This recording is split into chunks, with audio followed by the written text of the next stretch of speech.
All right. We have an Oneida who's going to lead offering tobacco to the water.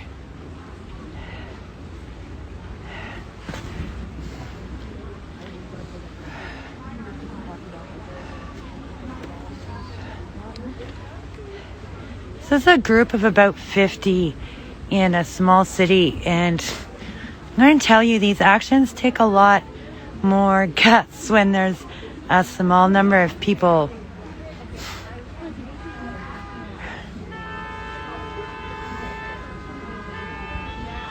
We're starting to hear folks honking because access to the bridge is blocked off, and the east side of the city is now blocked from the rest.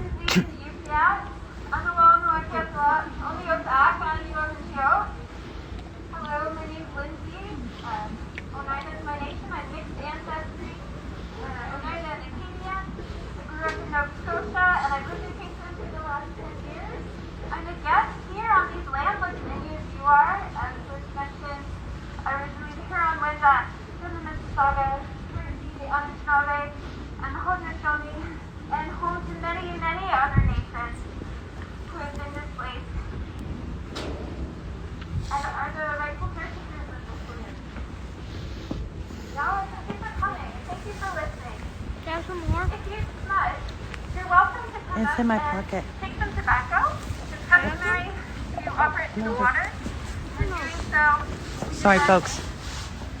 I'd also like to take a moment It's in my to offer pocket. my respect and my gratitude Just wondering, to the I stone, stuck Mother Earth, on saying to the medicine plant, and the food yes or plant, no. the corn, beans, squash, to the fish, to the insects, to the swimmers and crawlers and flyers, the four-legged,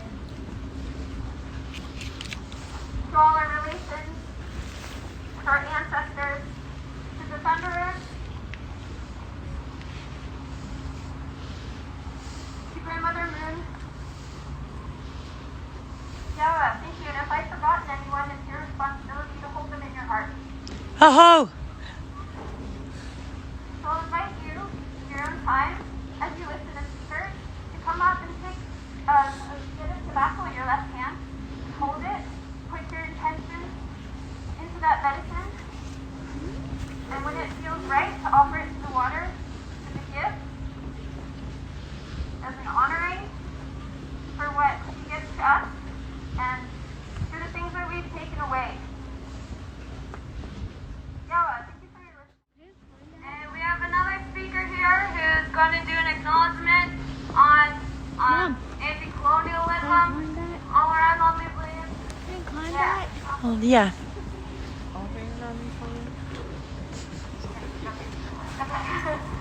First of all, thank you so much, Coco, for organizing this. You're incredible. Such a badass. Thank you so much. Thank you, Lindsay, for speaking and welcoming, giving the land acknowledgement and the traditional welcoming. As settlers, it's our responsibility to make commitments against colonialism. Thank you. We are, I'm believe good. it or not, we're an occupying force on This is traditional tobacco. and this is the traditional territories of the Anishinaabe, Haudenosaunee, Huron-Wendat, Mississauga, Wedzin, and other indigenous folks that claim this land, who have stewarded this land, and we have undermined that as settlers. Therefore, we have a responsibility to give the land back, ultimately, and return its autonomy and its sovereignty back to indigenous people. This is Kingston. This is like the epicenter of colonialism. It has been for hundreds of years. This was the first capital of KKK Canada, and the land theft and genocide that this land started has never ended. This land is covered in blood, and it has a bloody and violent history that still is part of our culture today. In 1783, the land was forcibly stolen, and there was forced removal of indigenous peoples by the British Crown to the province of this. It's my understanding that this territory is included in the District 1 Spoon Quantum Belt, which is an indigenous covenant that governs the stewardship of this land. And that, as unwelcome guests and settlers on this land, we're also responsible for that, for keeping the land so that everyone can use it, keeping it safe and clean, and honoring the Indigenous stewards that are taking care of this land and protecting the land. We're also responsible for the Huron-Wendat covenant, which governs the settlers. And in our ship, you can see these flags here. One line is our ship, and the other is to the Indigenous folks who steward this land. And we don't interfere. We're not supposed to interfere. We're supposed to live in relationship and harmony and respect. And we have violated that treaty. We are violating it every single day, every single moment. And so we have to honor this treaty and respect the autonomy of Indigenous people and make sure that they get their land back and that they steward the land in a way where we're not interfering. So I guess we have to fight against colonialism and engage in genuine reconciliation. And that's the first step, reconciliation. And then, supporting Indigenous people to celebrate their cultures, their languages, their lifeways, their ceremonies, giving them space and autonomy to do so. And then ultimately decolonization, which is giving back the land and giving back their resources. And being in humble, honest, genuine, hopefully joyful relationships, something that is not easy, but the joy is like the challenging part, But I think we can do it, to be in relationship with each other and fight climate change, fight these messed up corporations who are violating even like our own settler Canadian laws to steal land from the Wet'suwet'en at the Haudenosaunee clan, and yeah. So I would just say maybe let's take a moment while we're here taking this bridge, this is fucking awesome, and take a second to think what it actually means to give the land back to Indigenous people, give the resources back to Indigenous people, give this city and all its colonial bullshit back to the Indigenous people here. Oh, right, kids, sorry.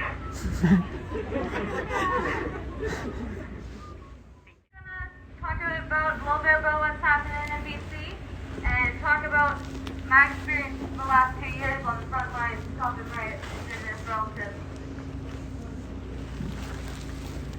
So, BC on Thursday in Wedzin, RCMP came in with K9 units and they raided their territory there and arrested a bunch of the people there who were unarmed and just occupying their lands. And they also arrested 3 Haudenosaunee supporters who were out there helping them as well as elders. Despite the fact that BC is in a state of emergency after months of being on fire and now major floods and landslides, evacuating people and getting people out safe is not the police's priority right now. They're using that while everyone's distracted on that to go and attack an entire nation out there who are just trying to live on their lands and preserve it for the next generation and for you guys and your guys' children. And also following Thursday on Friday, RCMP busted in a tiny house warriors with an axe and threatened the lives of those people there with a chainsaw even. They had busloads of police and machine guns and snipers, and I don't know, I think that's definitely overkill for a bunch of elders and children and women there. And yeah, I'm also going to talk about the last 2 years. 2 winters ago, Wet'suwet'en got raided, and we all came together and blocked the tracks there and started the Shut Down Canada movement. And our neighbors in Tyinenega held the rails there as long as they could, and after we held the rails here in Kingston, I went straight from there to Tyinenega and was on my way home. And when I got home, I told my mom that I couldn't just stay there, that they needed help, and I just could not sit home and do That's nothing. my So I kid. went right back out. would also follow and help support them. And the last year, I've been out in Six Nations there at land back, helping my brothers and sisters there hold the land. And I haven't really been home much at all in the past 2 years. I spent the last 2 winters out in the cold, not being able to get a good night's sleep, under constant fear and distress with my people there, never knowing when police were going to come in and arrest us and attack us. And yeah, it's different when you're out there constantly not being able to get a break. It's different than in the city. In the city, you can organize events and you get to go home at the end of the day to your families and have a nice warm bed to sleep in.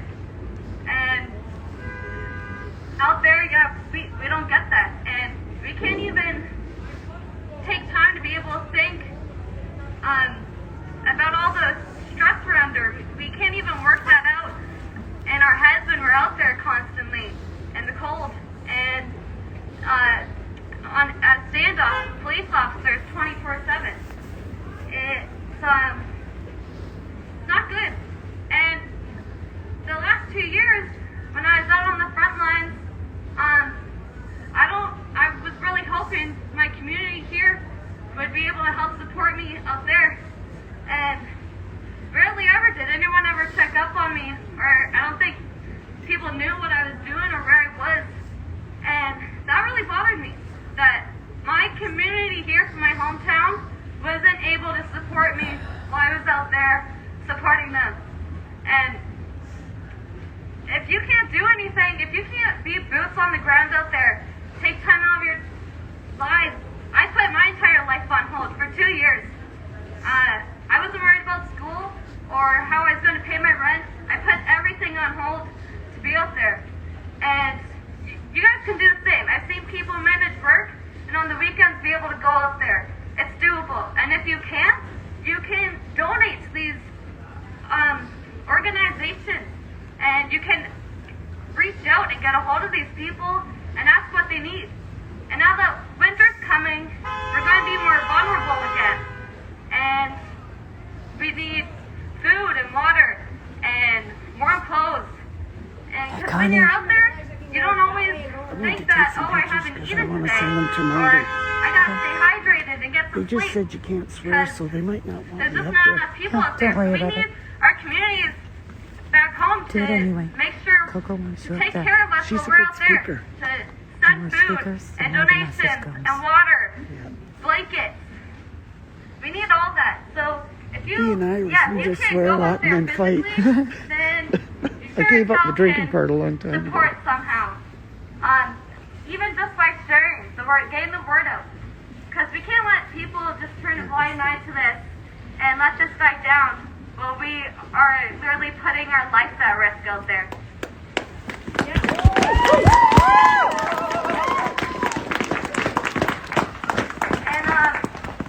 And yeah, now that the winter's coming, it's so much more important now to be keeping eyes out there. And I really hope that when I leave here, I'm going to go back out to land back again and help support my brothers and sisters there, shut down Highway 6 and support.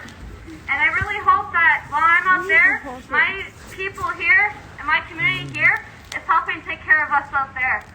And when I live far out in the bush near Bancroft, and on Thursday when I heard about what happened, I just started reaching out, and I was able to make it down here the next day, and I just started talking to people. And look at this turnout. We just started talking. We just threw in a ton, and it's like, and we made this happen. In less than 2 days, so if we can do that, if a handful of people can do that, I know you guys can continue to do that. Put in your pocket.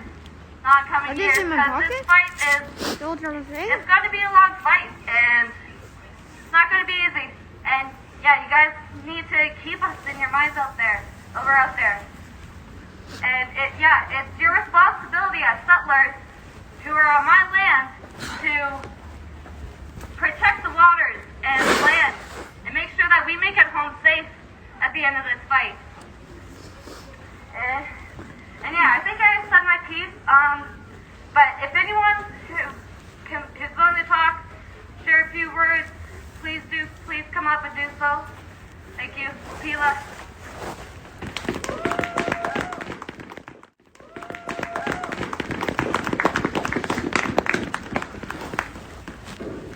I'm sorry doing that to the dog.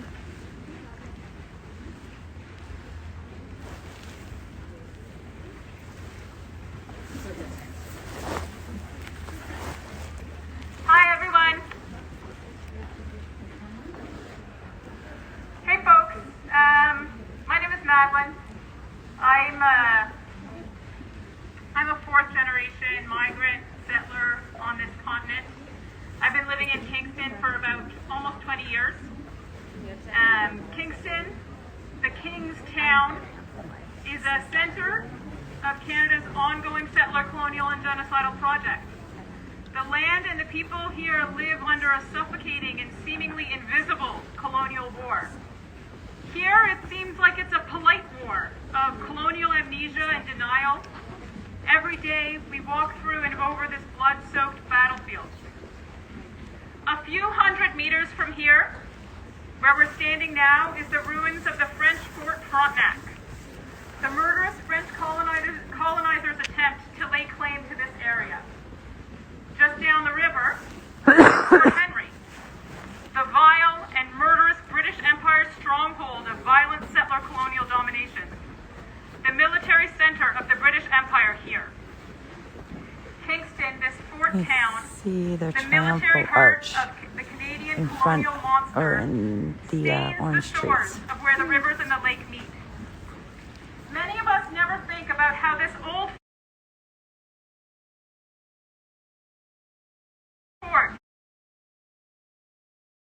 simply melted into the Canadian military center of murder logic, RMC and the Canada Forces Base Kingston, CFB Kingston, a base from which Canada plays its part in global geocolonial conflicts, protecting Western interests.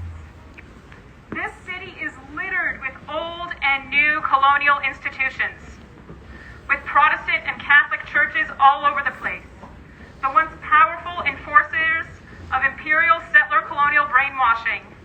These now little attended piles of stones might convince those invested in Canada that the war is over. But the settler colonial war for domination and destruction, extraction, dispossession, and control of Turtle Island rages on. You only have to look. Look at Queen's University, established by the Church of Scotland via Royal Charter of Queen Victoria of the British Empire to improve theocratic statecraft and theory, with the intent of advancing the Canadian industrial capitalist settler expansion westward, out of Ontario, to plunder and destroy all the way to the other ocean. You might say that was then, this is now. But Queen's has millions of dollars invested in every single pipeline project, snaking its way through occupied Indigenous lands. I could go on and go on. There are endless examples, but I'm not going to speak too long. The beating heart of colonialism lives on in the streets and the homes and the hearts of all of Kingstown. From synagogue, mosque, Buddhist meditation center to evangelical megachurch. From your pension plan, to your soccer league, to your favorite activist organization, settler colonialism is alive and well. All us non-Indigenous people, we are occupying lands we have no right to occupy. We dwell uninvited in the heart of another. As myself, the descendant of refugees who came to Turtle Island with no idea where they were going, people who never noticed America's perfect turtle on the map, never heard the names of any Indigenous nations, I could say I'm exempt from responsibility, but that would be wrong. I cannot deny my responsibility while living in a context of ongoing colonial theft, occupation, dispossession, and oppression. Many of us non-Indigenous people here came to these lands through violence, trauma, and dispossession. Amongst us, there are more differences than similarities, but we share one thing. We must take responsibility for ourselves. We cannot live as though we can in any way live an ethical life, while all occupy and benefit from ongoing settler colonialism. we have partners we love. We want the He's best hiding. for them. We want the best for ourselves and for our future. We want to live in a good world and have good relationships with those around us. But we can't build this beautiful world on a rotten foundation, and that is where we stand. The entire world around us is built on the ongoing destruction and dispossession of the people who are indigenous to these lands and the destruction of the land itself. Rethinking our relationship may be a grieving process in many ways. Being torn out of the Canadian delusion can be very painful. To encounter yourself as an ethical person when you've been so committed to being otherwise can be a loss. Shock, pain, anger, depression are all very human reactions. But the truth will set us free. An example and acceptance of the simple fact that we are indisputably part of an ongoing settler colonial project is the first step in finding a path to justice. No amount of good behavior or acts can change this truth. There is no way for things to stand as they are. No reform of this monstrous system. No reform of property rights or special concessions that can ever change the settler colonial nature of this place. And beware of co-optation. We live in a time when the neoliberal state wants to take over the language and imagery of anti-colonial action in order to make sure things don't substantially change. Following a co-opted path will never lead to a just future. Enough of empty land acknowledgements in which settlers self-righteously proclaim how grateful we are to play on someone else's land with no intent to give it back. Oh! If the path you are on is not one of total transformation in the way we live and relate to one another, it is the wrong path. Massive transformative remaking, led by Indigenous peoples, is the only way forward. I am convinced of this. I can't say I know what it looks like, but I know that it doesn't look like sitting at home while the Canadian government and the RCMP force through yet another colonizer project on Indigenous lands. Woo! Woo!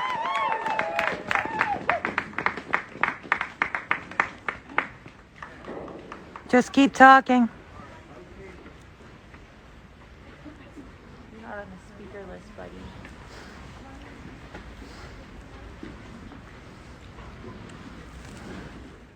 I just want to say McWick for all of you for coming here on Turtle Island. I've been Coco. here for quite a few years too. I am of mixed blood, Irish, French, and Mi'kmaq. So saying that, I have Do that to me. quite Keeping a it temper. close. Anyway, This is illegal. You're illegal! You're... We understand your I have a job to do. I'm trying to my brothers and sisters with axes and guns. What I'm trying to do is get the highway open. You guys are bringing awareness to an important cause, and I think that it's important. I respect that. Do you? I do. So, but what you need to do is we need to do it where it's not blocking a road. Okay, so that's people not can- happened yet. I know, and it's illegal to do that. Yes, so no, my it used to be illegal to have slaves. It used to be legal to have slaves. Just because it's illegal, it does not mean that we should because this is how we do it. But my job is to make I sure know you're what your aware. job It's illegal, and you- I have to understand. stop it. Is that wait? I'm sorry for that, but I have to do my job. It's so not Confront the illegal removal of Indigenous people from their lands. Even against international law. you bringing awareness to it and protesting is important and it's good. But would you like to do anything about that? I would like to accomplish opening this road. That's what my job is to do. That the road will be open. Okay. So great, now we're talking. It will win. I don't know. Well, but not. But that's my goal is to have it open immediately. Look at all of us. Well, that's why I have other officers coming, and what I'm trying, That's like, I promise you, sir. and I appreciate that, and I needed to, like, your answer at some point in time, I don't know, isn't good That's enough. okay, and it doesn't have to be good enough. None of us can tell you exactly when it's going to be open, but I promise you it will be open. Okay? There's no need to. that's what I'm trying to let you know. Is I that understand. you bringing awareness is great. But yes. I know, but guys, what I'm trying to say, when other officers come here, this conversation will start that. So I'm trying to keep it And I'm asking you de-escalated. to keep it de-escalated. Your presence is escalated. And if you can tell your other officers that it's going to be taken, we will have our say, and then we will leave. Okay, and honestly, this is great. And that's what I was doing. Is it great? Like, So I don't here, know what let me you mean speak. by Let me that. say What do you something. mean by Let me that? say something. That would. That is. Keep interrupting her. You love to speak. So when I was sitting over there, okay, I was trying your to mask wait. up. I was trying to wait Pull until your that mask. lady finished talking, and I could engage. And then she went again. Well, So now you're talking. someone else is Now you're I'm talking. This is great. If you guys haven't, try and see it. So what you're saying is not. Way high, oh, way ya, way ya, way ya, way high, oh. Way ya, hey ya, hey oh. Way ya, hey oh. Way ya, way high, oh. Way ya, way ya, way ya, way high, oh. Way ya, way ya, way high, oh. Way ya, way ya, way ya, way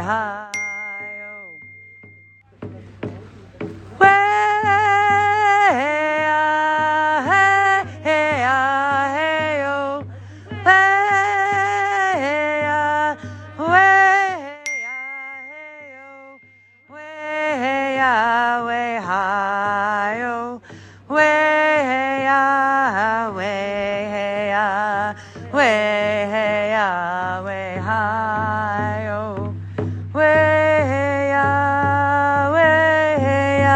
Way high, oh, way ya, way ya, way ya, way high, oh. My Aunt Lucy is going to speak, and I noticed people are starting to leave, and we want to make sure everyone leaves safely together. So I think we're just going to sing a few songs here, and sing a few songs, and then we can safely leave together in a little bit there.